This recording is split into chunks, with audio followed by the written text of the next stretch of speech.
Vince here again. Down the allotment today. Not an immense grojo, but it's beautiful. The ground is absolutely perfect. It doesn't stick to your boots. It's frozen a bit on top, and it's all crumbly underneath. And all you can see this. Come in, camera girl. Look at the crumbles. Look at the crumbles. See, excellent crumbly soil. This is because I've dug it over last year, and this is its second year to be fully dug. It's so much quicker digging it now. It just runs through it, rockets through it, and that's the beauty of it. The ground is more fertile as well. Because it's not so heavy, the little roots can get in between all the little particles of the soil. They can find the gaps, they can find the air pockets. Absolutely wonderful.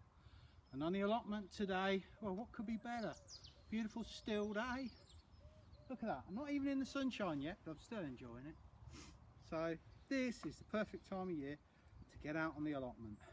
Plus, I couldn't keep my daughter inside. She insisted on coming with me this morning. She says, Dad, I really want to get outside, do some work. Unfortunately, no, I'm lying. She wanted to feed her robin.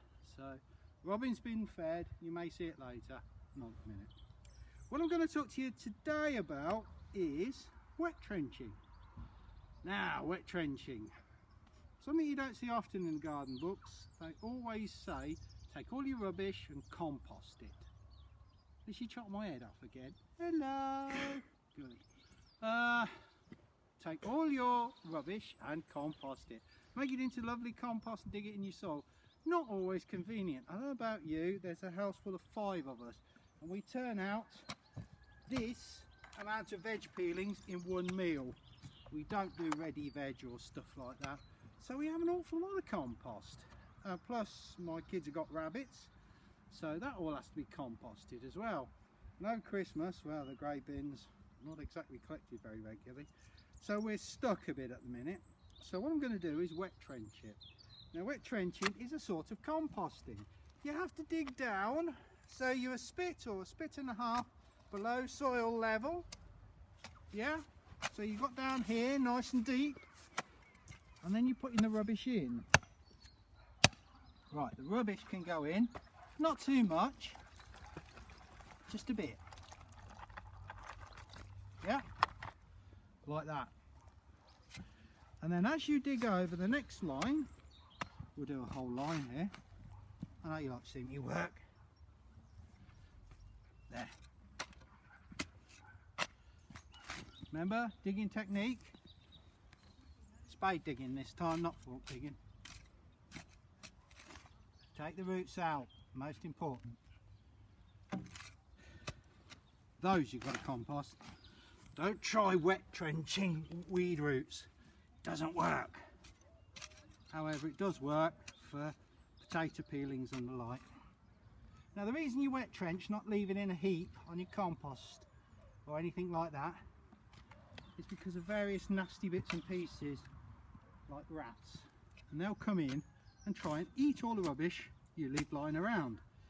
However, if you don't want rats, which nobody does, then wet trenching is a better idea.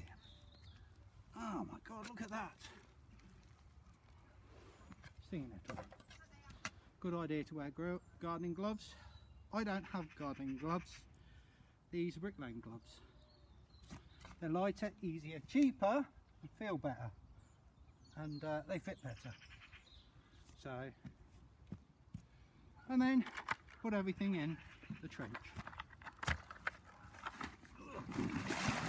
Ah, not compostable. So that's all the rubbish in the trench.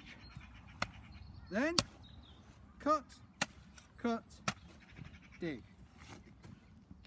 Nice spadeful, upside down, so the top soil is on the bottom. Dig. Get used to this. I know some of my students are very good at digging. Yes, I remember you. Can't say a name, but he knows who he is. One of our top gardeners. Right, here we go, and turn it over. So you're turning them over in a big heap. don't look like you're going to flatten it out or anything. Weather will do that over winter. It's going to chuck it down. The ice and the snow are going to get at it. Before you know it, this will all be lovely and crumbly. Yeah. Over, upside down. Excellent. Not only that, burning lots of calories, better than a good jog. There. That is comfrey root, and these are thistle roots by the look of it. All want to come out, leave them in, just asking for problems. Okay, so we carry on like that. I'll dig a bit today, put in some more in the wet trench for tomorrow, dig a bit more. Anyway, that's wet trenching done. It's the only sort of composting I do down the allotment. It sounds very bad of me, but I'd rather do it this way. Grass cuttings, sprinkle on the surface during the summer and dig them in over winter. Not too thick though, the grass cuttings. Everything else, twigs and that, you can wet trench twigs, they'll go away quite nicely. Anyway, that's all for today. I'm going to carry on, do a bit more work. And thank you very much for joining me this beautiful morning. Goodbye.